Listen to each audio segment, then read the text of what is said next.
Et bonjour, donc comment changer une cartouche d'un mitigeur? Mitigeur, voilà, de lavabo, hein. Donc c'est très facile, hein. Alors c'est très simple à faire, hein. Vous allez voir. Il n'y a vraiment aucune difficulté, hein, pour faire cette petite opération. Ce qu'il faut déjà au départ, c'est préparer un peu d'outillage, que je vous montre là. Alors, on a besoin d'une petite clé 6 pans de 2 mm, hein, quand vous trouvez ça, hein, dans vos outils, d'un petit tournevis comme ça, très petit, hein. Et ça, le plus indispensable, c'est une clé de 32 à tube.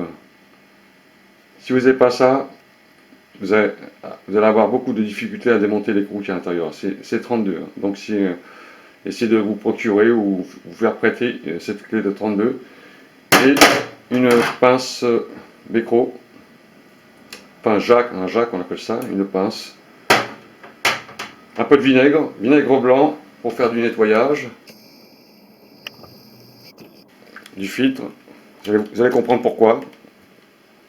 On peut nettoyer le filtre sans le changer. Deux fois, les difficultés elles viennent du tartre. Donc, un petit verre, un peu de vinaigre et un pinceau pour nettoyer la cartouche à l'intérieur. Donc, on va commencer déjà par démonter le mitigeur. Alors, ce qu'il faut faire déjà en premier, c'est fermer l'eau chaude et l'eau froide. Donc, on va fermer l'eau chaude et l'eau froide.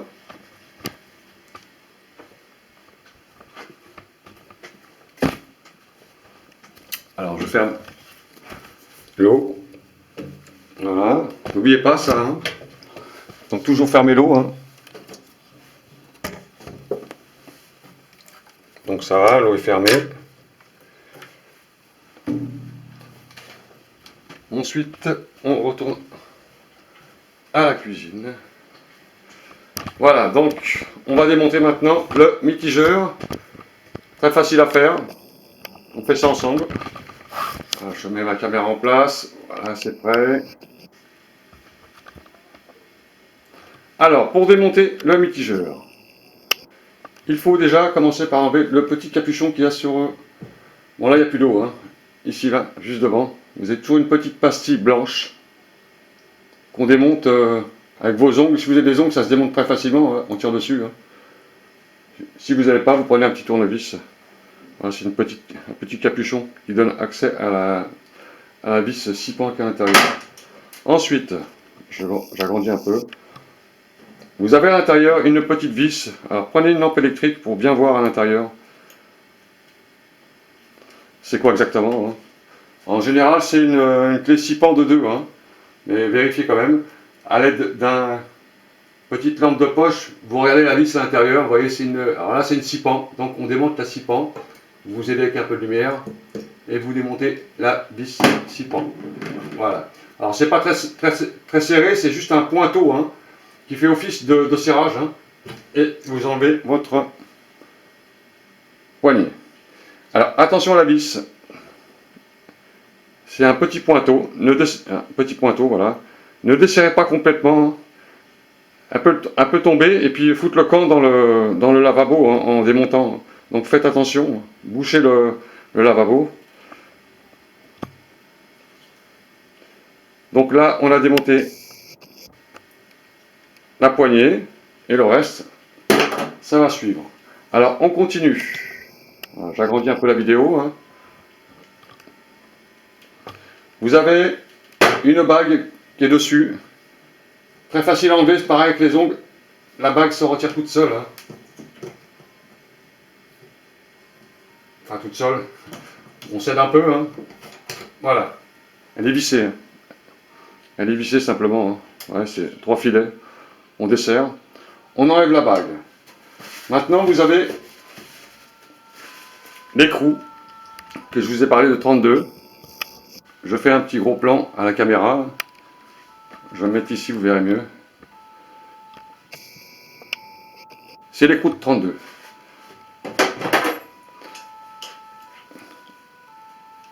On dessert cet écrou.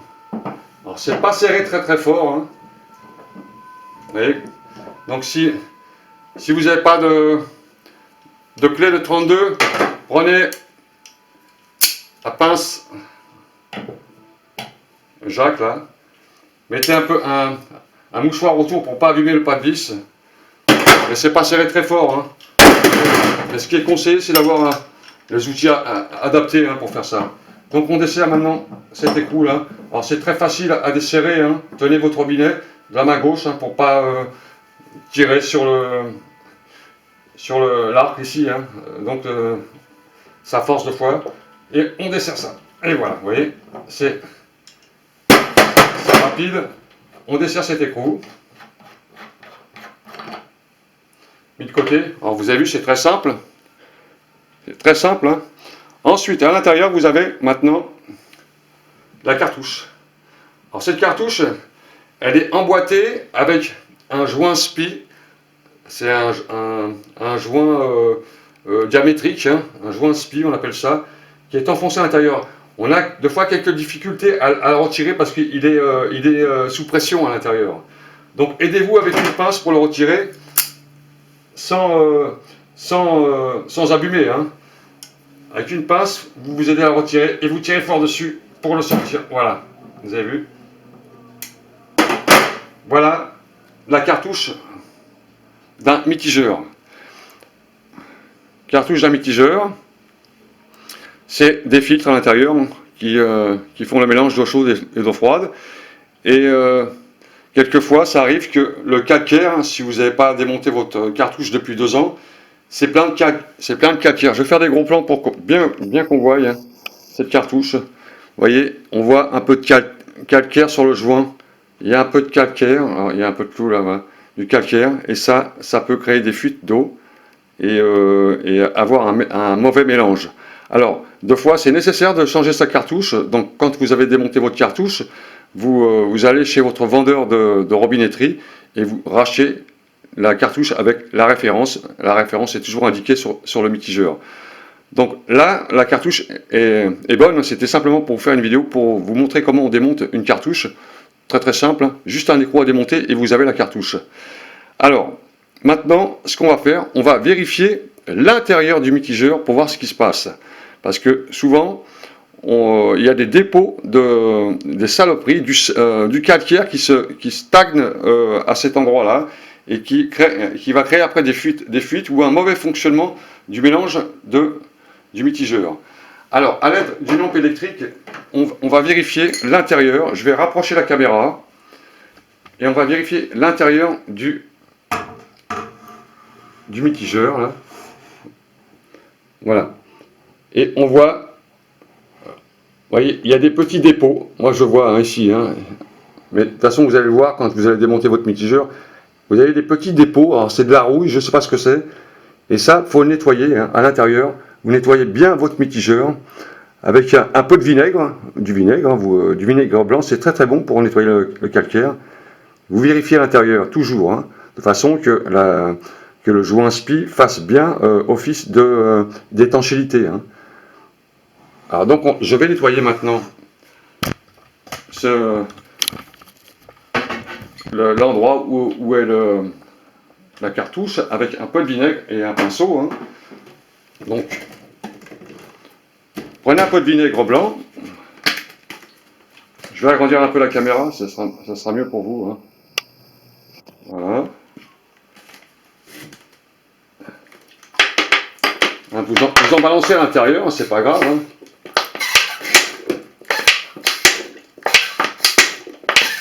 Ça va nettoyer tout le calcaire. Vous en mettez un peu dans un verre aussi. Hein. Donc, bon là, ça va être un peu long à vider parce que c'est toujours des petits trous qu'il y a sur les... Et vous trempez votre cartouche à l'intérieur de façon à la nettoyer correctement. Hein, vous avez laissé tremper. Voilà, et vous y allez, hein, n'ayez pas peur. Vous arrangez tout ça de vinaigre avec un petit pinceau. Ensuite, la petite cartouche qu'il y a là, il faut la tremper dans du vinaigre blanc pour la nettoyer. Et n'oubliez pas d'acheter un peu de graisse. C'est de la graisse à robinetterie, hein, et en mettre légèrement sur le joint ici. Hein. Si vous n'avez pas de graisse, vous pouvez vous procurer un peu de graisse dans les magasins de bricolage. Donc vous laissez tremper pendant quelques heures même, si vous pouvez, de façon à bien enlever tout le calcaire. Hein. Vous voyez le calcaire qu'il y a dessus là, tout ça, ça se colle, et ça peut faire des mauvais fonctionnements du mélange et faire des fuites d'eau. Donc on laisse tremper dans le verre, voilà, on laisse tremper pendant 2-3 heures. Donc je ne vais pas laisser la caméra tourner pendant 2-3 heures, ça va faire comme si que on va passer à autre chose tout de suite, hein, ne vous inquiétez pas. Donc je coupe la caméra et on reprend tout de suite, et je laisse ma cartouche tremper un peu dans le vinaigre. A tout de suite. Bon, donc j'ai laissé tremper ma cartouche pendant 2 heures, hein, 2-3 heures. J'ai nettoyé. Hein. Alors secouez votre cartouche pour que le vinaigre il sorte de l'intérieur. Et nettoyez, hein, nettoyez, regardez s'il ne reste plus de calcaire qui est collé sur le joint, là, sur ce petit joint. C'est ça qui fait office d'étanchéité. Hein. Très important ce joint. Hein. Alors, ça change le joint. Hein. Et des fois, on change simplement le joint, ça s'achète. Hein. Ça s'achète dans les magasins en pochette. On change le joint pour quand il y a la fuite d'eau. Hein. Alors, souvent, c'est le joint qui est vraiment très abîmé, ou alors il y a du calcaire dessus. Et ça crée la fuite. Alors, le calcaire est à la base de pratiquement 80% des fuites d'eau sur les robinetteries. Hein, le calcaire. Hein. Robinetterie ou toilettes, chasse d'eau, etc. Fond de cuve, membrane de toilette. C'est le problème des robinetteries, c'est le calcaire qui fait des fuites d'eau. Voilà, quand vous avez nettoyé votre cartouche, vous nettoyez votre intérieur du robinet. Donc prenez un chiffon, papier, et vous rendez étanche toute la flotte à l'intérieur. Vous enlevez de façon que ce soit très, très sec à l'intérieur. Tout soit sec. Moi j'ai une astuce pour nettoyer, vous allez voir. Voilà, là c'est bien sec. Alors, mon astuce, moi, c'est l'aspirateur. Je prends un aspirateur et j'aspire à l'intérieur pour enlever toute la poussière. Ça va faire un peu de bruit, désolé.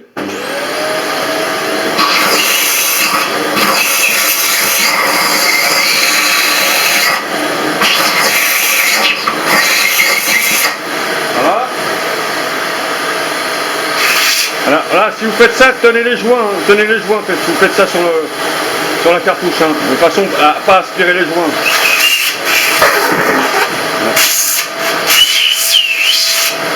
Voilà. Voilà, c'est bon. Voilà, donc là c'est bon, tout est propre, hein.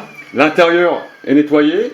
Alors moi j'ai nettoyé déjà, j'avais un peu de calcaire et des dépôts de rouille comme ça, là, des petits dépôts comme ça. Vous voyez ces petits dépôts. Et donc on nettoie. Donc maintenant on va remonter et ça sera ok. Maintenant on va faire le remontage.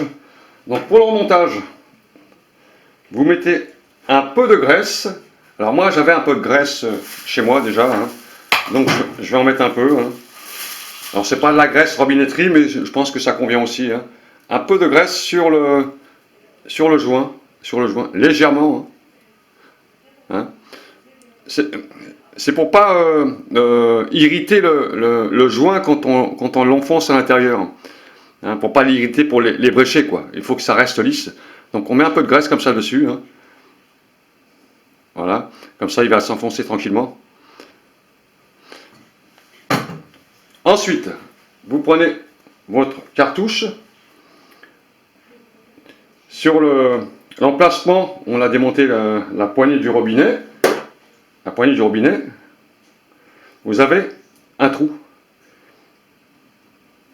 Et ce trou, il est toujours en hauteur. En hauteur. Le robinet, il est comme ça. Hein. Il faut que le trou soit en haut. De toute façon, il y a des encoches, on ne peut pas se tromper. Hein. Ensuite, il y a des encoches à l'intérieur, là. Hein. On ne peut pas se tromper. Mais ça, c'est pour vous faciliter la tâche.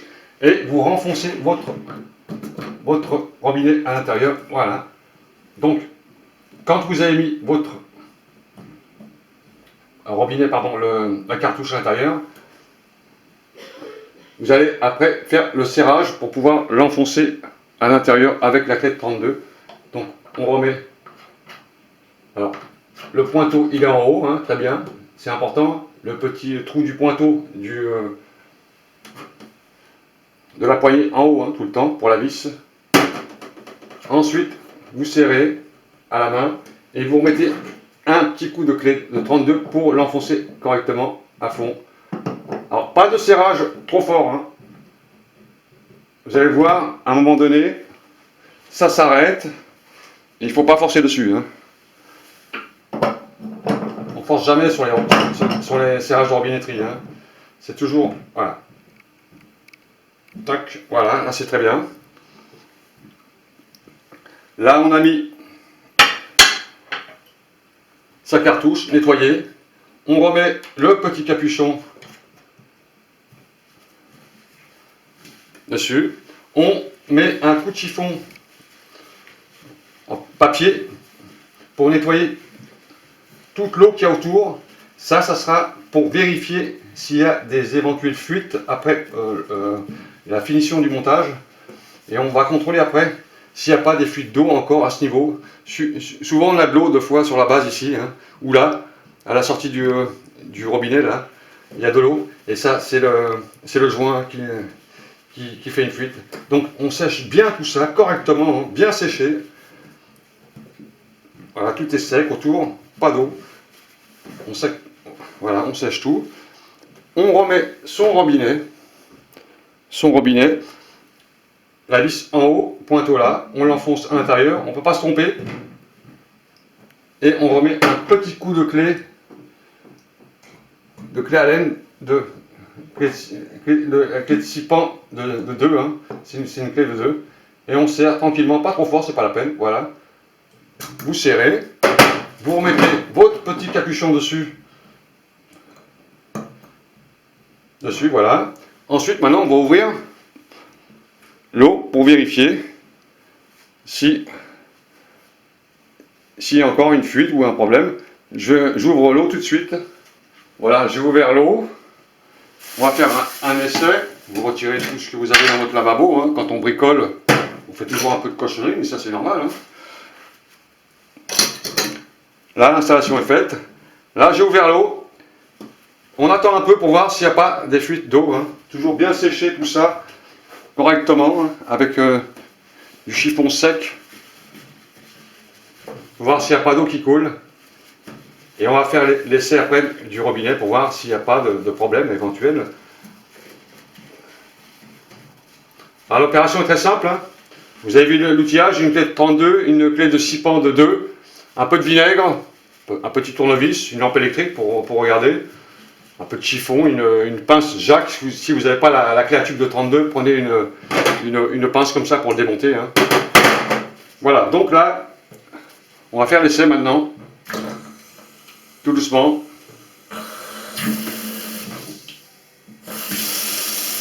Voilà, et on regarde autour s'il n'y a pas de fuite d'eau, hein.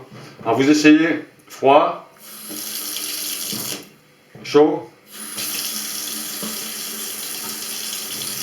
Faites l'essai, hein.